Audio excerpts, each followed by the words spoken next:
بسم اللہ الرحمن الرحیم نحمدہ ونصلی ونسلم علی رسولہ الکریم اما بعد فاعوذ باللہ من الشیطان الرجیم۔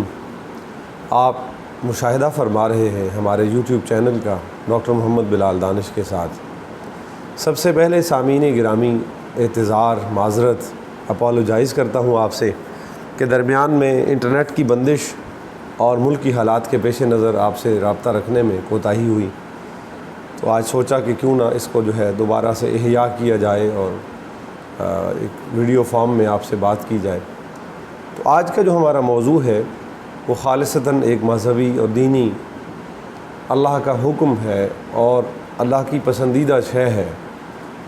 میں آپ کو تجسس میں نہیں رکھنا چاہتا، ہماری مراد یہ ہے کہ اللہ تعالیٰ نے مسلمانان دنیا کو، تمام مومنین کو حکم دیا کہ اللہ پر بھروسہ کرنا ہے۔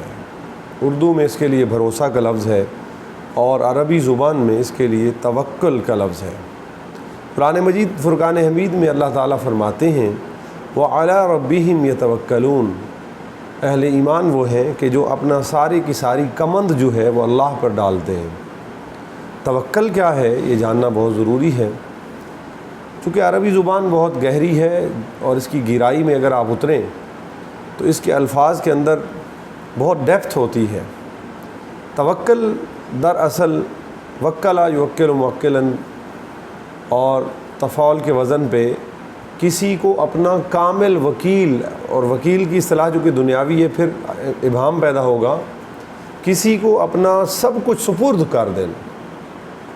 حضرت علامہ محمد اقبال رحمۃ اللہ علیہ نے بھی ایک شعر میں اس کو یوں بیان کیا ہے کہ توکل کا یہ مطلب ہے کہ تیز رکھ خنجر اپنا، نتیجہ اس کی تیزی کا مقدر کے حوالے کر، یعنی کہ اسباب کو نہیں چھوڑنا، سبب اختیار کرنے کے بعد پھر نتیجہ جو ہے وہ اللہ کے سپرد کر دینا ہے کہ میرے مالک، اگر کوئی زمیندار ہے میں بیج زمین کے حوالے کر آیا ہوں، تو چاہے تو اس میں پھل پھل لگائے، تو نہ چاہے تو کچھ بھی میں نہیں اگا سکتا اس میں۔ اگر کوئی تاجر ہے تو دکان کھول رہا ہے کہ میرے مالک میں آ گیا، سامان بازار میں لے کر آ گیا تیرا نام لے کر، اس پر نفع دینا تیری ذات کا کام ہے، نقصان سے بچانا تیری ذات کا کام ہے۔ اسی طرح اگر کوئی طالب علم ہے، جیسے کہ ہمارے موسٹ ویورز جو ہیں اسٹوڈنٹس ہیں یا تعلیم سے وابستہ ہیں، تیاری کرے اور پھر ہر قسم کے خوف سے آزاد ہو کر امتحان میں آئے، امتحان دے، اس میں سے گزرے اور پھر اس کا نتیجہ اللہ کے حوالے کر دے۔ آج ہمارے طلبہ میں خاص طور پر، طالبات میں خاص طور پر توکل کی بہت کمی ہے۔ لمحہ بلمحہ ان کو ایک غیر ضروری خوف لاحق ہو جاتا ہے کہ یہ نمبر نہ ملے تو کیا بنے گا، یہ ہوا تو کیا بنے گا، یہ سوال آ گیا تو میں کیا کروں گا۔ تو اللہ کے بندو وَعَلَىٰ رَبِّهِمْ يَتَوَكَّلُونَ، اہل ایمان وہ ہیں کہ جو کاموں کے نتائج سبب اختیار کرنے کے بعد اللہ پہ چھوڑ دیتے ہیں۔ حدیث پاک میں آتا ہے کہ ایک صحابی رضی اللہ تعالیٰ عنہ خدمت نبی کریم صلی اللہ علیہ وسلم میں حاضر ہوئے تو حضور نے ان سے پوچھا کہ تم کس چیز پر آئے ہو؟ تو دور کے حساب سے اس وقت جانوروں پر سواری کی جاتی تھی، تو اس نے عرض کی یا رسول اللہ میں اپنے اونٹ پر سوار ہو کے آیا ہوں۔ تو آپ صلی اللہ علیہ وسلم نے پوچھا کہ اونٹ کہاں کیا، تیرا اونٹ تو سامنے نہیں ہے۔ تو حاضرین و ناظرین کرام، اس نے کہا کہ یا رسول اللہ اللہ کے سپرد کر آیا ہوں، وکلت الی ربی، میں نے اپنے رب کے حوالے کر دیا اس کو۔ فرمایا کیا تو نے اس کا گھٹنا باندھا تھا؟ یہ ایک قسم کا لاک تھا، اونٹ کا گھٹنا باندھ دے تو پھر وہ زیادہ دور تک نہیں جا سکتا۔ مویشیوں والے اس علم سے خوب واقف ہیں۔ تو لیکن اس نے کہا نہیں یا رسول اللہ، میں نے اس کا گھٹنا تو آزاد ہی چھوڑا ہے۔ آپ نے فرمایا یہ توکل نہیں ہے، توکل یہی ہے کہ پہلے سبب کو اختیار کرو اور سبب اختیار کرنے کے ساتھ پھر اس کا ہر قسم کے شیطانی وساوس سے بچ جاؤ۔ شیطان تمہیں ڈرائے گا کہ یہ نہ ہو جائے، یہ نقصان نہ ہو جائے، فصل رکھی ہوئی ہے یہ نقصان نہ ہو جائے، لیکن اس کا معاملہ اللہ کے حوالے کر دو۔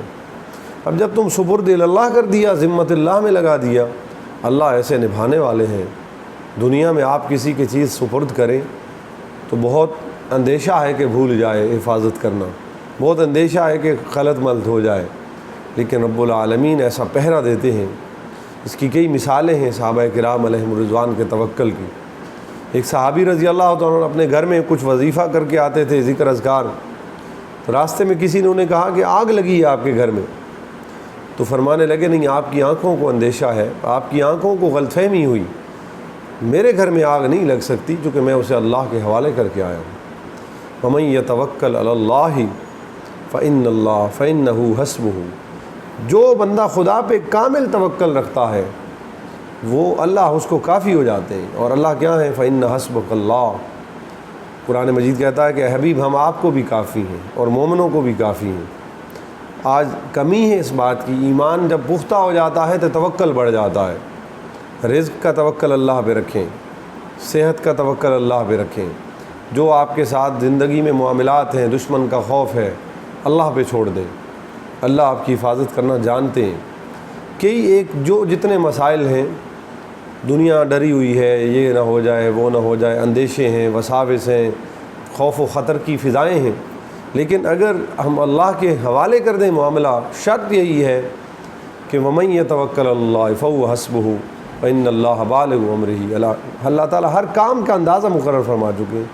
تقدیر سے بڑھ کر اگر وہ نقصان یا جو نقصان پہنچنا ہے تقدیر میں نہیں لکھا ہوا تو نہیں پہنچ سکتا، اور اگر وہ نقصان تقدیر میں لکھ دیا گیا ہے، دنیا ساری اکٹھی ہو جائے، حدیث میں آتا ہے، تو ذرا برابر بھی اس سے بچا نہیں سکتی، اور سارے اگر تمہیں نفع دینے پہ آ جائیں تو نفع نہیں دے سکتے الا باذن اللہ۔ آج کی اس ایمان پرور گفتگو کے ساتھ یہ تحفہ آپ کو پیش کیا ہم نے کہ اللہ پہ اپنی زندگی گزاریں، بے جگری سے گزاریں، بے ثباتی سے، دلیری سے گزاریں، اور اس کا سب سے بڑا کلیہ یہی ہے کہ سارے معاملات وَأُفَوِّضُ أَمْرِي إِلَى اللَّهِ إِنَّ اللَّهَ بَصِيرٌ بِالْعِبَادِ کے تحت اللہ کے حوالے کر دیں۔ اللہ تعالی ہم سب کا حامی و ناصر ہو۔ اللہ تعالی ہم سب کی زندگیوں میں وہ جو ایک توکل مطلوب ہے اس سے ہمیں نوازیں۔ ڈاکٹر بلال دانش کو اجازت دیجیے، انشاءاللہ آئندہ ولاگ کے ساتھ حاضر ہوں گے۔ جزاکم اللہ احسن الجزاء۔ ہمارے چینل کو بھی سبسکرائب اور لائک کر دیں۔ بہت شکریہ۔ السلام علیکم۔